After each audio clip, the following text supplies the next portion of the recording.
Right අද දැක්කනේ තියෙනවා Pevey amp එකක් repair එකට ඇවිල්ලා පොඩි වීඩියෝ එකක් කරේ ගොඩක් වෙලාවට හරි මේ තියෙන Pevey කියන බ්‍රෑන්ඩ් එකේ එක CS3000 right මේක ගත්තාම මම මේක accessory දෙයකට ගත්තේ පෙන්නන්න කියලා මේකේ අපිට පේනවා main power amp channel දෙක වෙනම තියෙනවා ඊට පස්සේ මෙතන main AC to DC control එක සහ ඊට පස්සේ speaker protection එක ඇතුළත් වෙලා තිනවා සහ මේ පැත්තේ XLR ඇතුළු ඒ ඉන්පුට් ටික සහ ඊට පස්සේ output bridging ඒ සිස්ටම් එකට අදාළ කරන control inputs ටික තියෙනවා බලා ගන්න පුළුවන් ඊට පස්සේ main control volume control master volume control panel එක සහ clipping signal and activation detection light ටිකත් එක්ක channel AB වල panel එක තියෙනවා බලා ගන්න පුළුවන් right දැන් මේ ගොඩක් වෙලාවට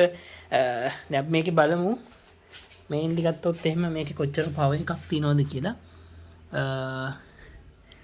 මේකේ හඳුන්වන හැටියට මේකේ පවර් එක ගැන මේ පැත්තේ මුකුත් සඳහන් කරලා නැහැ අනිත් පැතිවල විශේෂ දෙයක් නැහැ ඒ මුකුත් සඳහනක් නැහැ උඩ ෆ්‍රන්ට් එකෙත් නැහැ යට පැත්තෙත් නැහැ මම මුකුත් දැක්කේ නැහැ අපි මේක ඩේටා ෂීට් එක බලන්න වෙන මොඩල් එක ගහලා ඉවර වෙලා පවර් එක කොච්චරද බලන්න. නමුත් රෆ්ලි මට පෙන්වන්න දෙයක් තියෙන්නේ. ගොඩක් වෙලාවට අහනවා කිලෝවොට් එකේ ඇම්ප් එකක් හදන ට්‍රාන්ස්ෆෝමර් එකක්. දැන් මේ තියෙන කිලෝවොට් එකක පවර් අවුට්පුට් එකක් තියෙන එකක්. මම හැමෝටම කියනවා බලන්න මේ තියෙන අල්ලේ සයිස් එක කියලා. හැම වෙලාවෙම මම කියනවා මේ සාමාන්‍ය අල්ලේ සයිස් එකේ ට්‍රාන්ස්ෆෝමර් එකක් නම් කිලෝවොට් එකක පවර් එකක් තියෙනවා. සාමාන්‍ය රෆ් එක. ඔයගලන්ට පේන ට්‍රාන්ස්ෆෝමර් සයිස් එක නේද? right ඉතින් ඔන්න තියෙනවා කිලෝවොට් එකක අවුට්පුට් එකක් අත්‍තරම ගන්න පුළුවන් ඇම්ප් එකක එකක් දෙනවා බලා ගන්න පුළුවන් මේකේ පවර් ට්‍රාන්සිස්ටර්ස් ගත්තාම අපිට පේන්න තියෙනවා 1යි 2යි ඊට පස්සේ 3යි 4යි හතරක් විදිහට 8ක් ඔක්කොම ගිහිල්ලා තියෙනවා කියලා උදේම පේන අපිට මේ සෙරමික් රෙසිස්ටර්ස් වලින් කියන්නත් පුළුවන් මේ පැත්තෙත් ඒ වගේ තියෙනවා එතන මෙතන සාමාන්‍ය විදිහට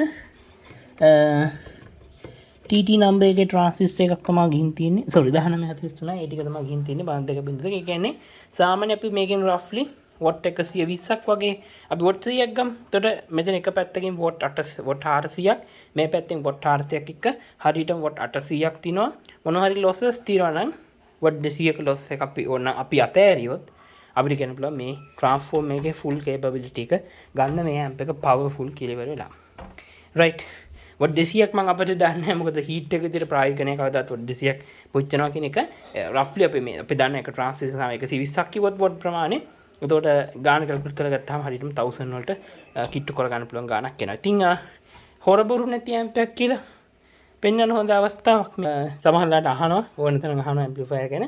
නමුත් කවුරුත් දන්නේ නැහැ transformer ගැන කිව්වහම මේකක් දැකලා නැහැ. ඒව කඩේ ගන්න තියෙනවද?